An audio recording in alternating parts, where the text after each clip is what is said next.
गाड़ी लगा दी, मेले में घूमने लगे। क्या लेना था? कुछ कपड़े लेने थे। किसी ने कहा भगत जी राम राम।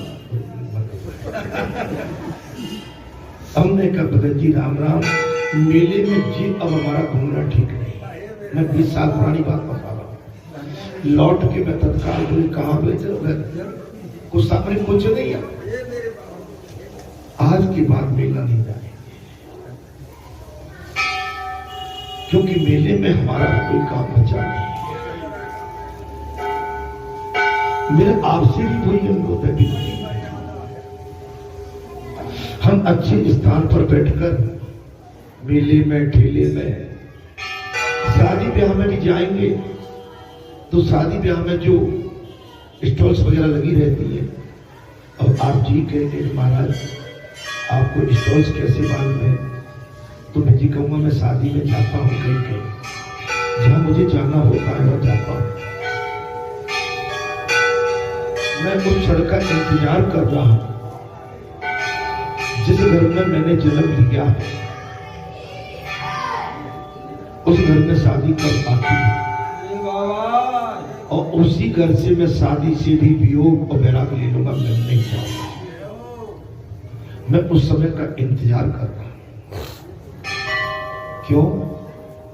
क्योंकि मैं शादी में असहज हो जाता हूं, मुझे अच्छा अंदर से महसूस नहीं होता अपने आप से। अब मैंने ये बात क्यों कही कि भाई मैं घर से चालू करूंगा तभी तो किसी से बोल पाऊंगा। मेरे बाबा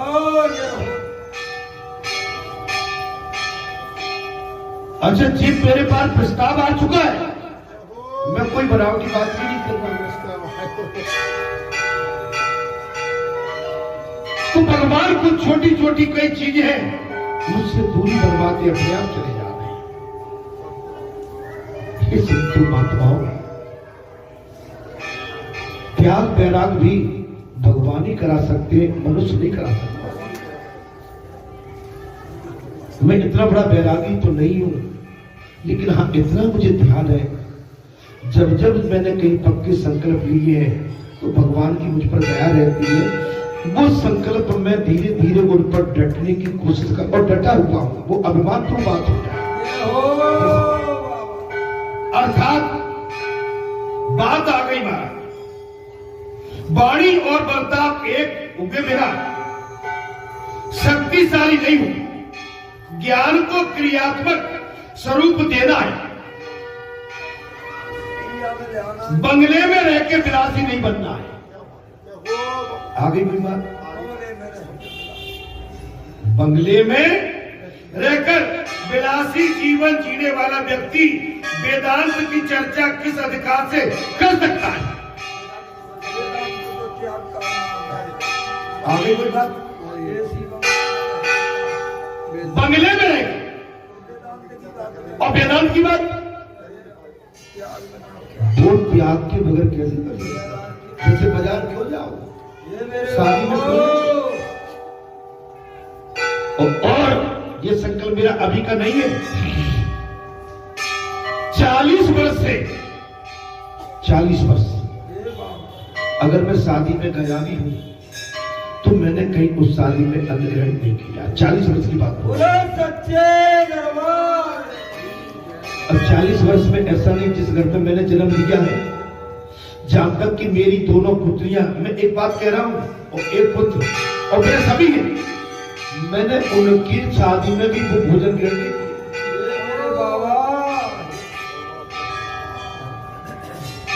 अब कहेंगे बाबा भोजन के बगैर कैसे रहते हो? भाई भोजन तो करता हूं मैं, संध्या सवेरे अपने जिस निवास में रहता हूं वहां कर लेता हूं, नहीं कर पाता हूं तो लौट के करता हूं। भोजन तो करता हूं, और 35 साल 40 साल यही नहीं, मैं सर्विस काल में था, जमी से मेरा पढ़ा था, मैं सभी जाता था उससे मिलने मिलाने के लिए, लेकिन कहीं व्यंजन नहीं पाया। गया, मिला, नमस्कार और जय राम। चलिए, तो आप बंगले में रह के विलासी नहीं बन सकते। अधिक पढ़ने की अपेक्षा जीवन में सिद्धांत को उतारने की आवश्यकता अधिक है। पढ़ने की अपेक्षा सैद्धांतिक बनना अधिक है। जीवन आप पढ़ाई तो कुछ भी कर लो, लेकिन जीवन में लाओ, क्रियान्वयन।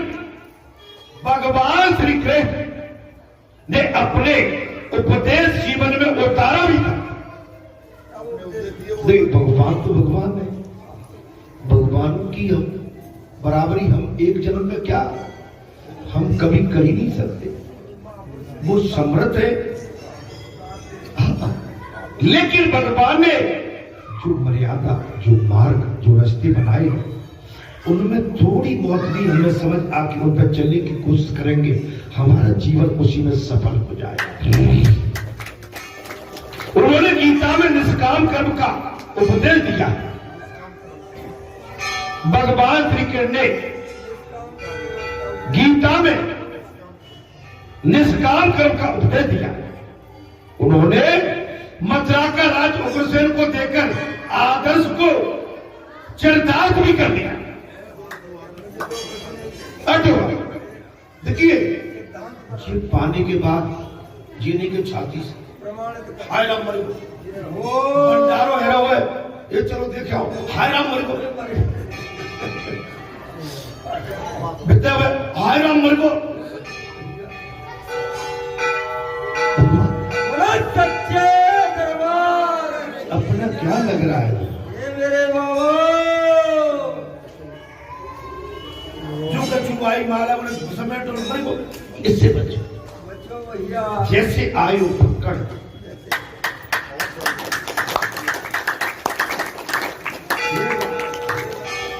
आप ताम झाम से बचिए। मेरा अनुरोध है, बालाजी हनुमान जी तो सभी के हैं और एक युग के नहीं है, 4 युग के संकट मोचन है। बालाजी केवल मेरे अकेले के लिए, आपके अकेले के लिए नहीं आए। बालाजी तो इस पूरे संसार के कल्याण के लिए आए। बालाजी कौन है? बोले भगवान शंकर के ज्ञान में रुद्र स्वयं भगवान शंकर है।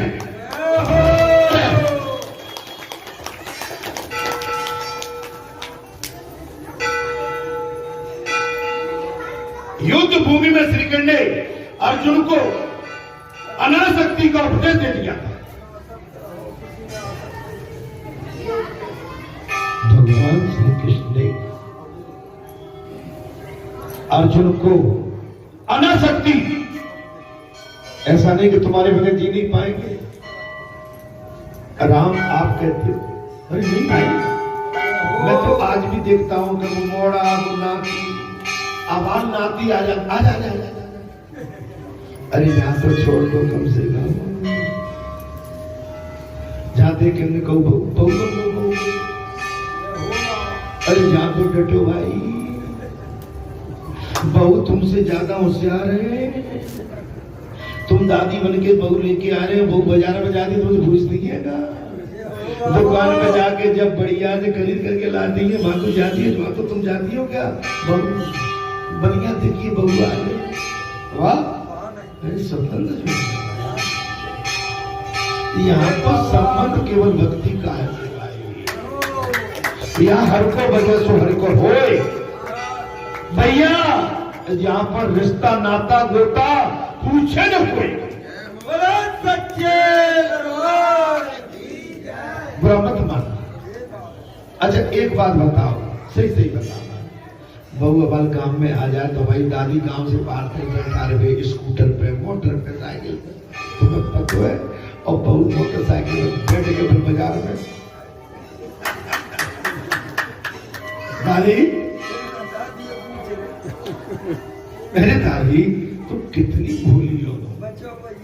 ठीक है, ये तुम्हारी मर्यादा है, लेकिन हमारी उन बहू बेटियों को भी चाहिए कि जिस तरह से हमारी दादी, हमारे बड़े बूढ़े, हम जब उनके पास जाते हमारा कितना सम्मान करते हैं। हमको वो अपने घर से चल के पूरे मार्ग में बिठाने तक आते हैं, बाहर तक जाते हैं। और कौन है? भाई बहू है। हाँ, क्या बात है, कितना अपनत रहता है। अरे बहू, ए बेटियों, तुम भी ठसक से कह दो हमारी माँ है। ताली तो दोनों हाथ से बजे, ताली दोनों हाथ से बजे। महाराज, जीवन में ये सबसे बड़ी चीज है, किसी के प्रति आसक्त मत हो, लगाव मत रखो। आपका जो लगाव अंतिम टाइम में भारी पड़ जाए, भगवान याद नहीं आएंगे। जन्म जन्म मुझे जतन कराई, अंत राम का ही आवत है। अंत समय में राम याद नहीं आए, बहुत पछतावा होगा। महाराज,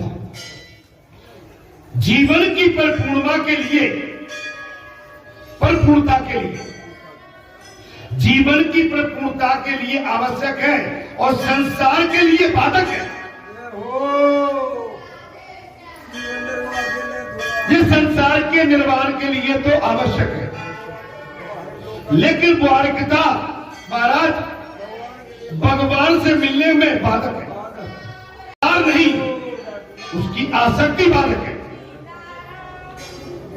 संसार नहीं, उसकी आसक्ति बाधक है। लोगों ने श्री कृष्ण से मथुरा का राज्य स्वीकार करने का आग्रह किया।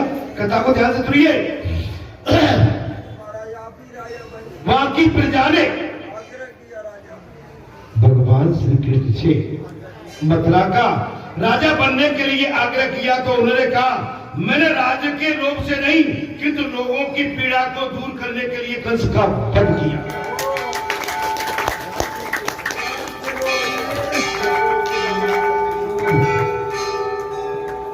मैंने राज्य के लिए नहीं, मथुरा में कंस ने जो ऊधम बच्चा रखा था, अधम पैदा रखा था, संतों को, महात्माओं को, महाराज असहाय को जो कंस ने परेशान कर रखा था, मैंने इसलिए उनका वध किया। मैंने राज्य के लिए नहीं, कंस के लिए। कंस के पिता उग्रसेन को ही राजा बनना होगा, लगा दीजिए।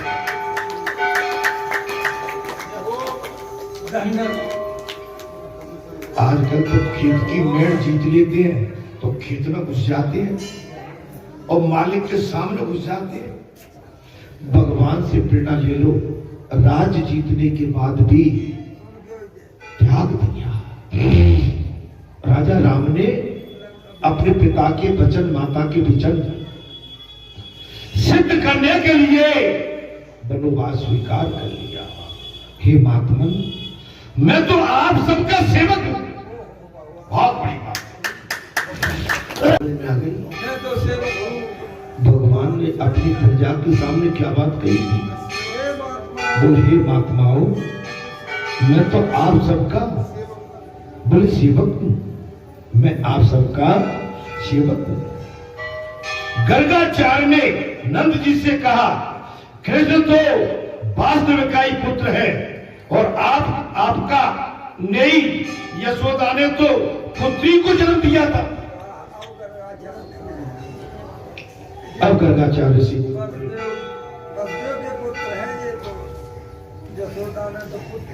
बोले हे नंद जी, श्री कृष्ण तो वसुदेव जी का ही पुत्र है, आपका नहीं। यशोदा ने तो पुत्री को जन्म दिया था। अब कन्हैया गोकुल में नहीं, मथुरा में ही रहेगा।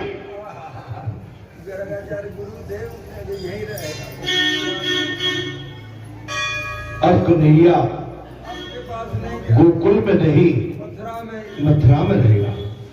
नंद बाबा व्याकुल हो गए। नंद बाबा का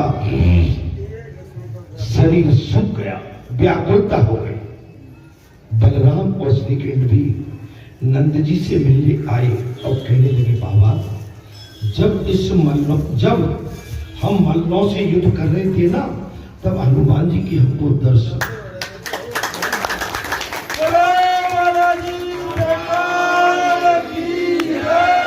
सियापति राम पवन सुत उमापति रमापति वृंदावन। बोलो भाई सब संतन की। दोनों बालकों ने कहा,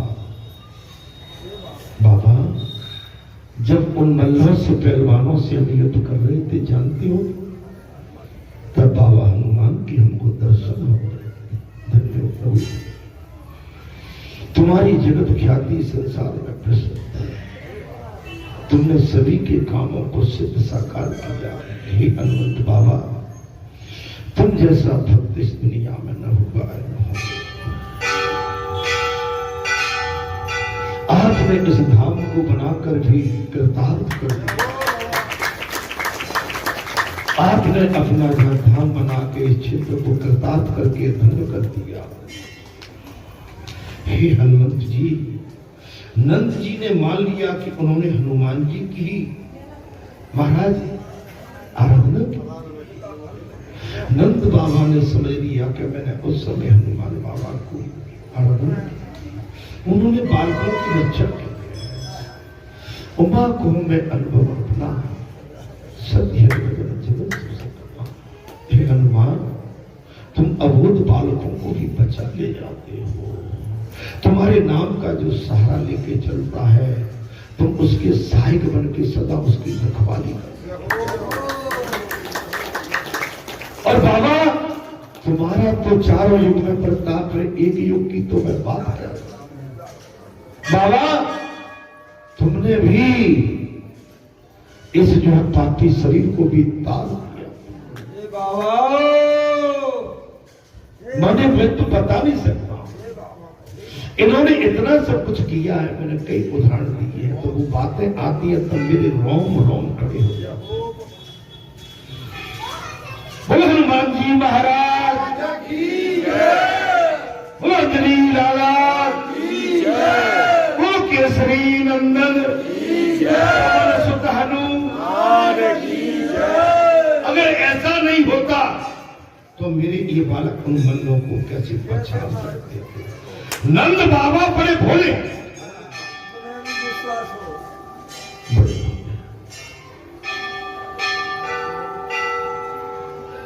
जीवन में कई कठिनाई आती है, लेकिन संकट मोचन बड़े सहज में निकाल ले जाते हैं। निकल जाते तब पीछे पता पड़ता है कि वो निकाल ले।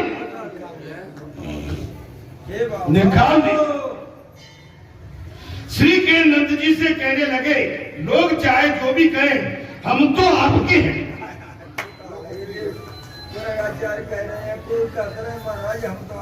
नंद बाबा से कहने लगे, बाबा लोग जो भी कहें, हम तो आपके हैं। आप मेरे पिता हैं, मैंने कंस का वध किया है। सो जरासंध, दत्तवक्र आदि राजा मेरे शत्रु हो गए।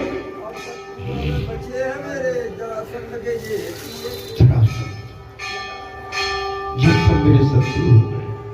क्यों बाबा? मैंने कंस का वध जो किया है। यदि मैं गोकुल में जाऊंगा, वे सब वहां मुझसे लड़ने के लिए आएंगे और सभी गोकुल वासियों को भी सताएंगे। सो मैं कुछ समय के लिए यहाँ रहकर और राजाओं का पराभव करके गोकुल आ जाऊंगा। अगर मैं वहां गया तो ये उक्त जितने राजा हैं, जो गोकुलवासियों को परेशान करेंगे, मैं इनका परास्त करने के बाद गोकुल आ जाऊंगा। आपके आशीर्वाद से सब कुछ ठीक हो जाएगा। मैं यहाँ का अपना काम पूरा करके आपके पास आ जाऊंगा। अभी मेरा काम पूरा नहीं हुआ, अभी मुझे पूरा काम तो करने दो बाबा। मेरा अवतार, मेरा जन्म जिसके लिए हुआ है बाबा, अधूरा। मैं अपना पूरा काम करने के पश्चात आपके पास चला। अब आप गोकुल पधारे। साफ कहते बाबा, आप गोकुल पधारे, मेरी माता सखियों और गांव की देखभाल।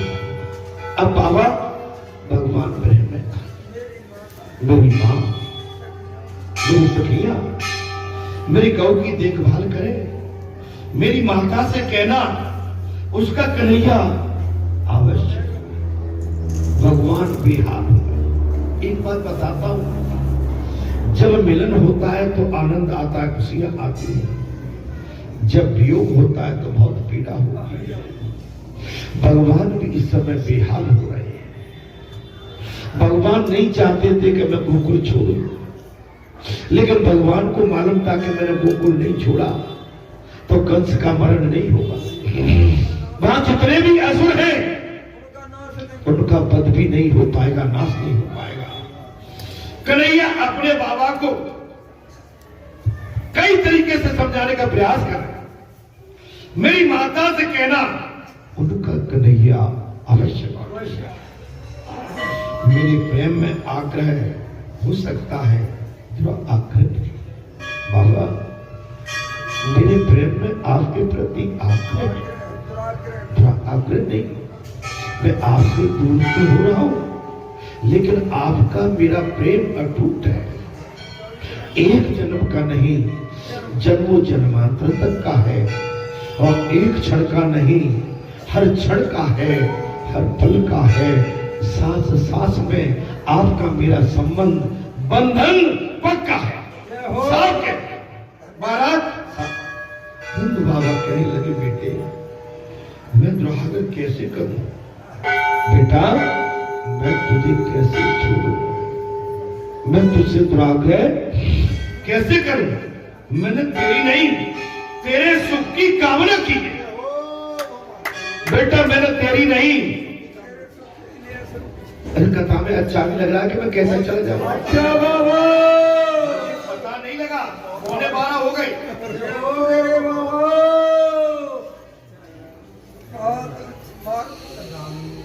12:15 8 बजे से अब आप मुझे खुद नहीं मानते। महाराज आप देखिए,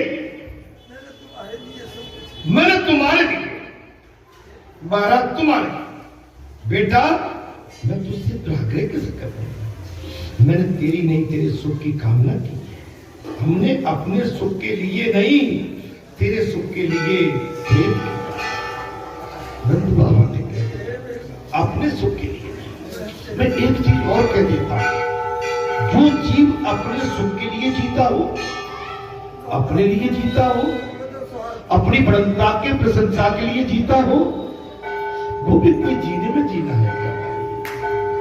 अरे जो दूसरों के लिए, दूसरों को सुख देने के लिए, दूसरों के कल्याण के लिए जो परमार्थ जीता हो, जो निस्वार्थ जीता हो, वो सबके कल्याण और राष्ट्र के कल्याण के लिए जीता हो, उसका जीने में जीना।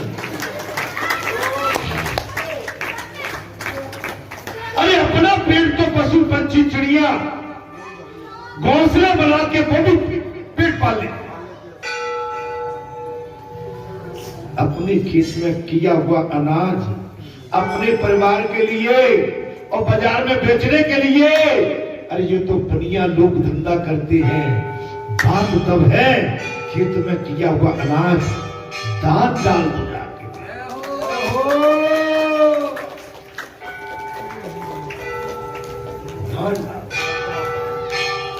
बालाजी पे कभी नहीं है दान की। अभी इतना बड़ा यज्ञ हुआ था, महाराज बालाजी मांगने नहीं गए थे। मेरे क्षेत्रवासियों ने, दूर दराज से मेरे अभिन्न भक्तों ने दान दक्षिणा की कोई कमी नहीं की। माने भैया लाखों रुपया दान आया।